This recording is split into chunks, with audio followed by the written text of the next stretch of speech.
નર્મદા જિલ્લાના વડા મથક રાજપીપળા ખાતે વિશ્વ હિન્દુ પરિષદના કાર્યકર્તાઓ દ્વારા બંગાળમાં થતી હિન્દુઓની હત્યા, મંદિરોની તોડફોડ અને બીજી એવી ઘટનાઓના લઈ આવેદનપત્ર આપવામાં આવ્યું। આજરોજ તારીખ 19/4/2025 શનિવારે કલેક્ટર કચેરી રાજપીપળા ખાતે કલેક્ટરશ્રીને વિશ્વ હિન્દુ પરિષદ અને બજરંગ દળે ભારતીય લોકતાંત્રિક પદ્ધતિથી લોકસભા તેમજ રાજ્યસભાના વક્ફ બોર્ડ સંબોધન અધિનિયમ પારિત થયા બાદ લઘુમતી સમાજ દ્વારા એનો વિરોધ કરવામાં આવી રહ્યો છે।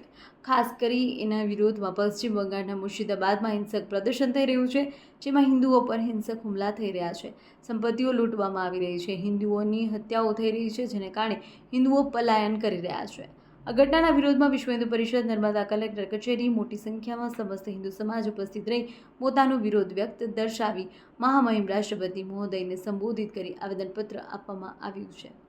અહેવાલમાં ન્યૂઝ પરેશ પંડ્યા, તિલકવાડા, નર્મદા। આજે કયા અનુસંધાનમાં તમે આવેદનપત્ર આપવા આવ્યા? બંગાળની અંદર મમતા શાસનની અંદર હિન્દુઓ ઉપર જે અત્યાચાર થઈ રહ્યા છે એના વિરુદ્ધમાં વિશ્વ હિન્દુ પરિષદ આજ રોજ પૂરા દેશની અંદર આવેદન આપે છે કે રાષ્ટ્રપતિ મહિમ આની અનુસંધાનમાં રાષ્ટ્રપતિ શાસન લાગુ કરે અને હિન્દુઓની ઉપર અત્યાચાર થતાં બંધ કરે।